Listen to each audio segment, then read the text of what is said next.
या देवी सर्वभूतेषु कन्यारूपेण संस्थिता नमः तस्यै नमो नमः। नमस्कार दोस्तों, हमारे YouTube चैनल राजदीप श्री में आपका स्वागत है। और आज हम बात करेंगे कन्याकुमारी शक्तिपीठ की, जो भारत भूमि का सबसे दक्षिणी छोर है, जो कि कुमारी अंतरीप के नाम से पूरे संसार में विश्व प्रसिद्ध है। इस प्रसिद्धि का कारण यहाँ स्थित कन्याकुमारी तीर्थ स्थान है। कहा जाता है कि कन्याकुमारी का विवाह भगवान शिव से होने वाला था। आखिर क्या कारण था कि भगवान शिव ने भगवती कन्याकुमारी का त्याग कर दिया? शादी का वचन देकर क्यों विमुख हो गए भगवान शिव? आखिर क्यों कन्याकुमारी अविवाहित रह गई? आखिर क्यों कुमारी के दर्शन के लिए पुरुष को अपने कपड़े उतारने पड़ते हैं? आखिर इसका रहस्य क्या है? पौराणिक कथा के अनुसार बानासुर ने घोर तपस्या कर भगवान शिव को प्रसन्न कर लिया और भगवान शंकर से अमरता का वरदान मांग लिया। शंकर जी ने कहा, कुमारी कन्या के अतिरिक्त तुम्हें कोई नहीं मार सकता, तुम अजय हो। भगवान शिव से वरदान प्राप्त कर बानासुर ने घोर उत्पात मचा दिया। देवताओं पर भी उसने विजय प्राप्त कर लिया। इतना ही नहीं, देवलोक में उसने त्राही त्राही मचा दिया। भगवान विष्णु के परामर्श से देवताओं ने एक महायज्ञ का आयोजन किया। देवताओं के द्वारा इस यज्ञ से माता दुर्गा प्रकट हुई और उन्होंने एक कन्या का निर्माण किया। कहा जाता है कि कन्या ने पति रूप में शंकर जी को पाने के लिए समुद्र तट पर कठोर तपस्या किया। देवी की तपस्या से प्रसन्न होकर भगवान शंकर ने देवी के विवाह का प्रस्ताव स्वीकार कर लिया। लेकिन देवताओं को चिंता हुई कि देवी का विवाह होने से बानासुर का वध नहीं हो सकेगा। इसलिए नारद जी ने विवाह के दिन शंकर जी को सुचिंद्रम नामक स्थान पर अपनी बातों में उलझाकर इतनी देर रखा कि सुबह हो गई और विवाह का मुहूर्त टल गया।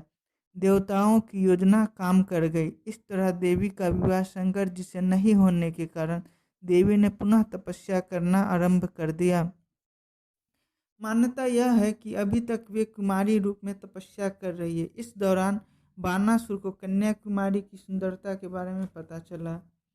बानासुर ने देवी के रूप से मोहित होकर देवी के सामने जबरन विवाह का प्रस्ताव रख दिया।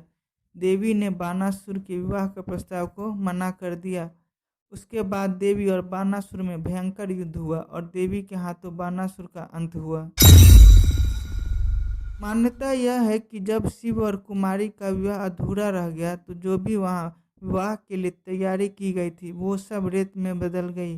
प्रचलित कथा के अनुसार देवी का विवाह संपन्न न होने के कारण बच्चे दाल चावल कंकर बन गए।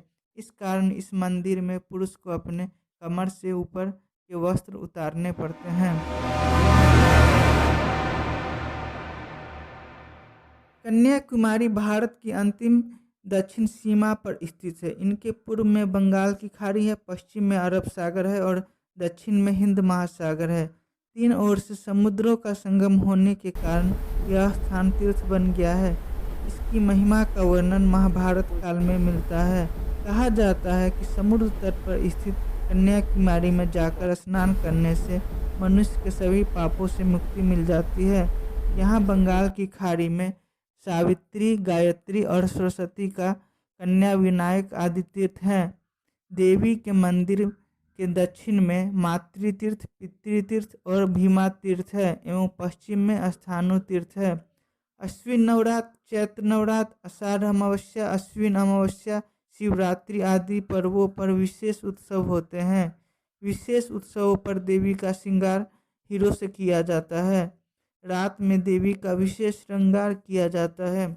मंदिर के उत्तर दिशा में भद्रकाली का मंदिर है। ये कन्याकुमारी की सखी मानी जाती है। कन्याकुमारी 51 शक्ति पीठों में एक पीठ है। यहाँ देवी सती का पृष्ठभाग गिरा था। यहाँ की देवी नारायणी तथा भैरव स्थानु है। यहाँ समुद्र तट पर एक बावली है जिसका जल अत्यंत मीठा है। भक्त इस बावली जल से भी स्नान करते हैं। इसे मांडुक तीर्थ भी कहते हैं। देवी के दर्शन के बाद भक्त यहाँ विवेकानंद शिला पर स्थित विवेकानंद जी का भी दर्शन करते हैं। यह शिला समुद्र में मंदिर से थोड़ी दूर पर है। कहा जाता है कि स्वामी विवेकानंद इसी शिला पर बैठकर दिव्य ज्ञान प्राप्त किए थे। महर्षि गौतम के शाप से इंद्र को यही मुक्ति मिली थी और शुचि अर्थात पवित्र हो गए, इसलिए इसे सुचिंद्रम के नाम से भी भक्त जानते हैं। अगर हमारी यह प्रस्तुति आपको पसंद आई हो तो कृपया कर इस वीडियो को लाइक एवं शेयर करें और शक्तिपीठ के वीडियो देखने के लिए हमारे चैनल को सब्सक्राइब करें। धन्यवाद।